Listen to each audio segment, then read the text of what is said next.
On se trouve aujourd'hui au Franche-Terre, au GEC des Franche-Terre, chez Manu et Gaëtan à Pont-de-Metz. Et on va faire une petite visite des parcelles en extérieur. Et on est avec Manu qui va nous présenter la parcelle des poireaux. Bonjour. Donc nous voilà au poireau. Poireau, cette année, on a fait que de l'hybride de chez Nunems. C'est vrai qu'on a les années précédentes, on mettait toujours une variété population. Et puis bon, cette année, ça s'est fait un peu comme ça. Et c'est vrai qu'au niveau résistance et calibre, on a quand même un réel gain à travailler avec ces variétés-là. Donc cette année, voilà, on a fait ce choix-là. Donc on est sur 4 variétés. Donc j'ai plus les noms tout à fait exacts, mais il y a Belton, Pluston, Krypton et Vitaton, je crois, donc qui s'échelonnent, pour finir les rimes en on, qui s'échelonnent sur tout l'hiver jusqu'au printemps. Donc voilà. Cette année, donc là c'est une parcelle qu'a reçu, on va dire sur 3-4 000 m², qu'a reçu presque 10 tonnes de fumier. Ensuite, on a planté ça fin juin. Et après, ça a été une parcelle qui a été quand même relativement propre. Il y a eu un labour avant, bien sûr. Et puis, donc on a passé, 3 fois la bineuse. Donc cette année, on en reparlera. On a acheté une bineuse avec des éléments duo. Donc c'est des petits disques qui viennent proches du rang et qui permettent de découper, on va dire, la terre en respectant le plan et c'est rebiné derrière. Ça évite de déchausser et ça permet surtout d'aller assez près du rang. Donc on a gagné énormément de temps cette année avec cette bineuse. Bon, le poireau, c'est pas le plus représentatif, mais notamment sur carottes et sur d'autres semis. On ira voir tout à l'heure les semis de mâche, ça en fait partie. Donc on maintient jusqu'à l'automne en binage. Et après, on va faire du butage pour faire du blanc et pour maintenir propre aussi dès le mois de septembre, quoi. Donc il y a eu 2 butages. On a réussi à en refaire un avant la pluie. Donc bon, ça repousse un peu, mais finalement c'est quand même assez propre, quoi. On a dû passer, et c'est un temps record cette année, parce que d'habitude on passe quand même beaucoup de temps à la main sur le rang pour essayer de maintenir propre. Et là, cette année, on a dû passer peut-être une matinée, quoi. Ouais. À retirer vraiment les grands kénopodes. Donc voilà, une culture qui, au bout de 7 ans, qu'on arrive à peu près à maîtriser. Et ça fait plaisir. Donc voilà. Du coup, on s'échine à faire de l'épinard de semis depuis pas mal de temps. Encore une fois, donc là il y a 2 semis différents. Il y a ce semis là qui doit être à peu près mi-août et puis celui-là fin août à 15 jours d'intervalle. Donc c'est régiment. Je confonds toujours entre renégade et régiment. C'est régiment. On essaye de semer ça à 20 graines au mètre. Des fois c'est un petit peu plus. Parce que c'est vrai que sur des grandes planches comme ça, au début c'est super sain. Et puis plus on arrive, et là on est sur la fin de cette série, il y a beaucoup de feuilles qui ont jauni, donc on a plus de tri à la ramasse. Donc nous on les recoupe quand on les récolte, on les prend comme ça, on coupe, j'ai pas de couteau, hein. On coupe ici pour laisser une repousse.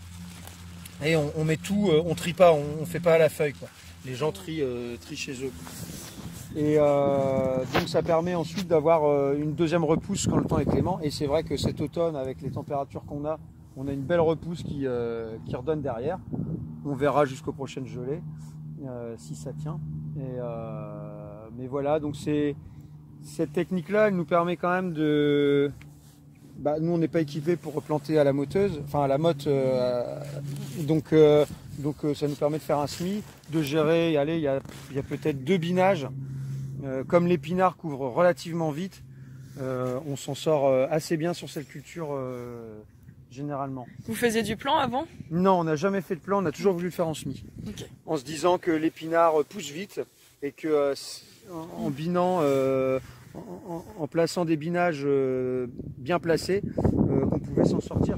Et là on voit sur la deuxième série que c'est quand même, enfin ça va, c'est quand même propre, il y a moyen de récolter les épinards sans trop de galère, quoi. Ouais. Donc voilà, on est content de ça et ça fait quand même du volume. Alors c'est vrai que dans un système comme le nôtre où on récolte petite quantité par petite quantité, on fera peut-être plus des planches de 100 mètres, mais de réduire. Après les créneaux de semis sont pas non plus énormes, donc des fois il vaut mieux avoir un petit peu trop, quitte à trier sur la fin du cycle, plutôt que de manquer, quoi. Alors on est au mâche, donc cette année on s'est dit, parce qu'on essaye aussi de faire des mâches en semi-direct depuis longtemps, un peu comme les épinards.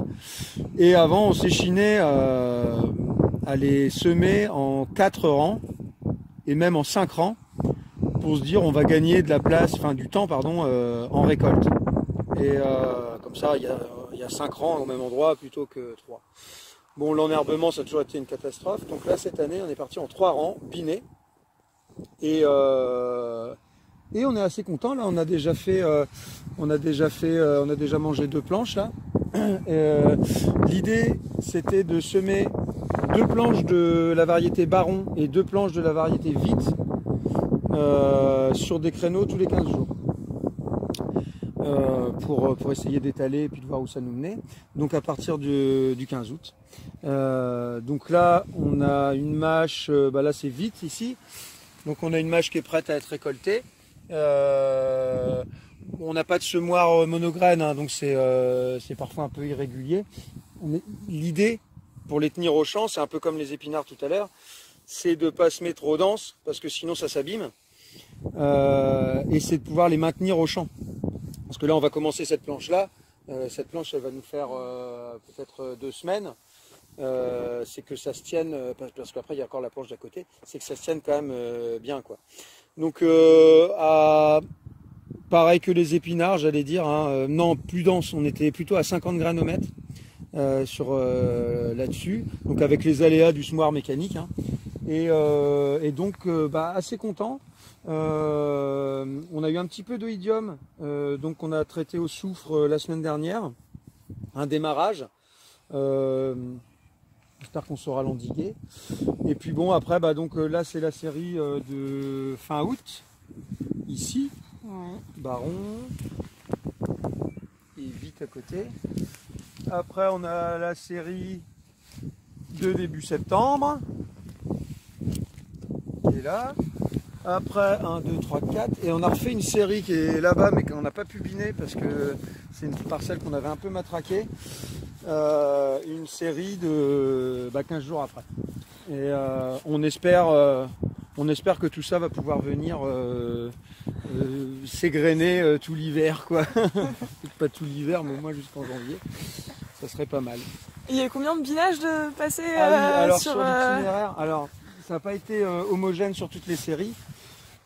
Il y a eu un binage à la levée. On n'a pas pu placer de thermique. Il y a eu un binage à la levée. Ensuite, on est passé au bedweeder sur les premières séries. On n'a pas pu faire toutes les séries, donc on est passé au bedweeder, mais très rapidement. Ça a dû prendre peut-être 20 minutes par planche. Et puis du coup, on galère pas trop à la récolte. Ici, c'est particulier parce que c'est une parcelle. Là, ça, c'est une série qui n'a pas été binée ni bedweedée. Voilà, semée en même temps. Oui, effectivement. Ouais. Donc ici, c'est une parcelle où on a énormément de matricaires, qu'on voit là, et qui est une adventice qui se développe vraiment sur l'automne. Et là, c'est un peu la cata. L'an dernier, on avait de la mâche juste au-dessus. C'était une vraie catastrophe. Et donc cette année, on a placé le semis de mâche derrière les pommes de terre primeur. Ce qui nous a permis, c'est vrai que quand on fait un arrachage de pommes de terre primeur, la terre elle est bien secouée et puis tout est arraché. Donc on repart vraiment sur quelque chose de propre. on retire les déchets à la main, les déchets de culture, et on refait un façonnage de sol. Et donc là, on est quand même relativement content de cette expérience-là cette année. Alors, visite de la parcelle des choux. Donc là, il y a à peu près 1 hectare de choux, donc échelonné avec du chou de Bruxelles, du chou Stanton et Didon, chou d'hiver, des choux frisés, choux rouges, choux blancs, et puis ensuite tout le carré, chou-fleur, brocoli, romanesco. Du coup là, un peu même punition que pour les poireaux, donc un bon apport de fumier de cheval composté. Ensuite, les plantations sont faites avec une vieille super préfère, sont faites courant du mois de juin, quoi, grosso modo. Et puis après, on échelonne les variétés notamment en chou-fleur, pour que ça vienne, comme tout le monde fait, automne, hiver et un peu printemps.